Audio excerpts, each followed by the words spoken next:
Yeah, screw your picnic.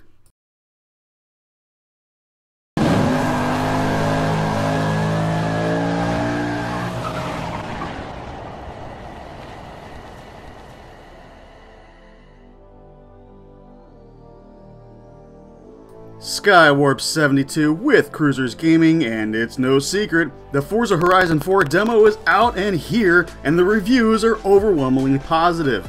From the weekly season change to the beautiful rolling landscape, today we are looking at 10 great things coming to Forza Horizon 4. Before we get into that, remember nothing helps me out more than reaching over and smashing that subscribe button and the bell icon to stay up to date on the gaggle of Horizon videos set to come your way. The Horizon stories, shenanigans, evil shenanigans. I swear to God, I'll pistol whip the next guy that says shenanigans. and more countdown lists are all available here, so subscribe and stay tuned. Excited about FH4? Well, show us by giving the video a thumbs up. As we creep our way down the list here, that is in no particular order, and yes, there are many more awesome things about Horizon, though for the sake of the length of the video, we are going to cut it down to just 10. Here we go. Vivid colors. Is it just me, or does the FH4 demo look explicitly more sharp and colorful than Horizon 3? I'm not saying FH3 wasn't colorful, but the mass desert sprawl didn't lend much to colors and gameplay. Now, I could be wrong. I'm guessing that this time around the colors have something to do with FH4 being rendered in 4K. Still, even on my old Day 1 Xbox, it still looks fantastic. Drift suspension. There are a lot of Horizon players that don't play motorsport, and vice versa. However, these Horizon players that don't play motorsport missed out on the August FM7 Drift update that gave us the 60-degree steering angles for better, more realistic drifting. Drifting the car park in FH3 was wildly popular online, with videos of it in that one spot clogging up all the Facebook groups.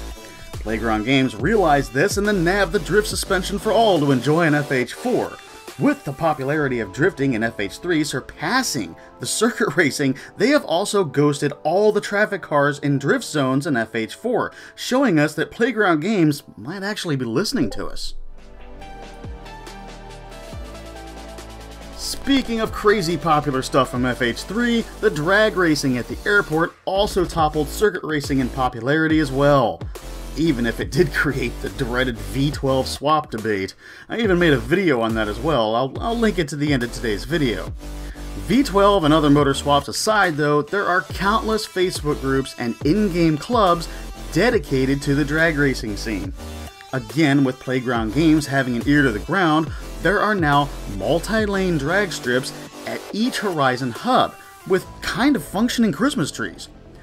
The starting lights, or Christmas trees as they are called, kind of run on a cycle akin to a traffic light. While you don't have to trip the line to light up the pre-stage lights, and the tree also won't red light you either, it's still really badass to have, and who knows? These might be the beginning steps to getting a drag race mode in Horizon, like the new experimental drag race mode in FM7. I'll keep my fingers crossed for all my quarter-mile friends. Day 1 car pack. Available to FH4 Ultimate Edition buyers and anyone else who wants to purchase the pack separately is the Day 1 car pack, featuring some of the sexiest James Bond cars over the 6 decades or so of the franchise's history. My name is Bond. Bond. Bond. Bond. Bond. Bond. James Bond. Including the 1964 Aston Martin that will supposedly feature numerous gadgets such as revealing the hideaway license plates, extendable bumper rams, and Speed Racer-style wheel weapons. While the 1977 Lotus Esprit will even feature a special body kit inspired by the submersible car from The Spy Who Loved Me. 10 cars, making it a bigger car pack than usual, 2 Bond outfits for your Drivatar, and 6 exclusive quick chat phrases for multiplayer. Whatever the hell that is. I was never a big fan of the Bond franchise, but I almost never saw one I didn't like either. Exception for 2002's Die Another Day, which I'm sure I'd be hushed about in Bond fan circles. Psst, we don't talk about that one. Not a Bond fan? Well, neither is fellow cruiser Thunder GT, though he is kind of an AMC nut. And how else, other than a Bond car pack, would we ever get a 74 AMC Hornet X? Awesome! Speaking of new cars, man, I'm really getting good at this Segway shit. All new cars. Car packs can't do it. Spotlight and free cars can't do it. Nothing ensures a ton of all new to the franchise cars all at once as a game release does. And FH4 isn't planning on disappointing. 38 never seen before cars, from the Volkswagen GTI Golf to the insane Volvo Iron Knight. Playground is going on a tour de force in new machinery. I believe I was the first one who caught the last car leak list and made a video on it. And then some bigger channels pretty much just copied and pasted my work. Yeah, I know who you are. And you're welcome. Included also are the Morris Minor 1000 and the Peel 50. Wait, we're getting those and not a Beretta? Man, what the? I've been asking for a Beretta! Car pack rollout. Finishing up on the subject of cars is the all-new way Playground Games is giving us the DLC packs. Whether you're on the car pass or purchase the packs separately, now they are rolled out to us at the rate of 2 cars per week, which does have some players griping, but I'm a fan of, as I usually build and tune every car in the pack. This will allow tuning and building of the cars without the pressure of getting them all done at once. Obviously, if you're late to the DLC party, all the cars already released will be available in your garage, so you won't miss anything. I'm really curious to see how this goes. Seasons change everything? Or so they're telling us. A staple of the first 3 Horizons was it was a festival that never ended. Apparently it was a summer that never ended too, as it was the same season 24/7, 365. Probably Playground's biggest draw to FH4, though, is the change in season every week, ensuring that over a month's time, we'll get to enjoy what every season has to offer. From frozen over bodies of water to leaf-ridden autumn roads, I mean, I can't remember the last time a game tried to pull this off in one location. Sure, we had Storm Island and Blizzard Mountain, though they weren't on the main map. Gonna be pretty cool to see this done for what is probably the first time. Is it the first time? I'm sure if I'm wrong, viewers will correct me in the comment section below. While everyone is there, hey, vote and tell me what your favorite season is. Personally, I prefer the color change in Leaves of Autumn. Maybe it's just because I don't get to experience that while living in a tropical area. Property values. I don't think it's a secret that I enjoy me some Grand Theft Auto 5. What's even less of a secret is I suck horrible donkey balls at everything in the game except driving. My poor shooting skills aside, the reason I enjoy it so much is my huge garage I have that houses my ever-expanding car collections that I build and tweak on every time I fire up the game. Now, if the Forza franchise had this, I'd probably never leave it to play anything else. And like the seeds of a better future content with the drag strip, so I believe are the buyable properties.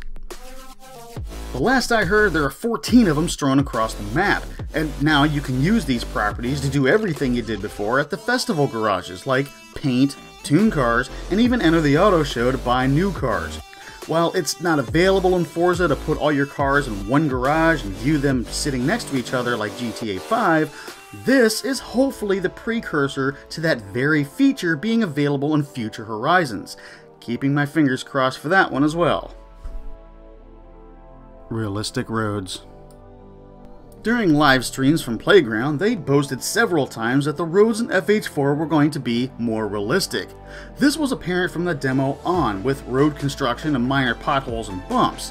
What I'm really impressed with is the completely new feel of the dirt roads. They feel rougher, more well-traveled, and just, well, more realistic than the unpaved roads on previous Horizons, which felt more like smooth asphalt, just without the grip. I first drove them in the demo in the all-wheel drive Ford Escort Cosworth, and the whole time, I'm just wishing for some rally stages. They were so good. Now, what does every good rally race need? Hills. Okay, so I may have lied to you a little bit about all these things being in a particular order.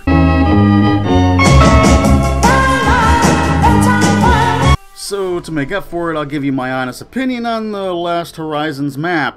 It sucked. Okay, so maybe I'm a bit biased on this one, but I think a great driving experience should include elevation changes. To elaborate, I learned to drive on the back roads of a very twisting and winding hilly area in Ohio. They have been, to this day, the most scenic and challenging roads I have ever driven.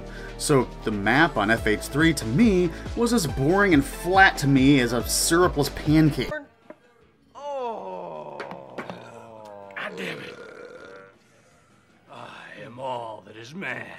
While the wide open map in FH3 allowed for much higher speeds, it didn't require much driving skill other than to dodge traffic cars. So there it is, 10 great things coming to FH4. Do you agree? Or maybe disagree? Tell me in the comment section below. I'd love to hear more opinions on whether or not you think this is going to be a good game or not. This week's subscriber shoutout goes out to Loft Sideways 13D. Sideways is not only a longtime friend, real race car driver, and longtime subscriber of the channel, but he recently sent me this sweet poster of Chevy Indianapolis 500 pace cars, with the feature car being the 1990 Chevrolet Beretta Indy convertible. This is awesome! Sideways, thank you so much for the longtime support, the poster, and having another real-life racer to talk some smack with. Your cruiser stickers are on the way, my friend. Want the latest news on the Forza franchise? Join the Cruisers Gaming Facebook page, or the new Cruisers Discord, to keep up with Sideways, myself, and all that is Forza. Check out the channel on Twitch, and help me get a Chevrolet Beretta GTU in the game. The links to all this, plus fellow Cruiser Shadowhunter's channel, is all down there in the treasure trove that is in the video description below. I thank you all for the support, my friends, and remember, friends, they're the family you get to choose. I'll see you next week, fellow Cruisers.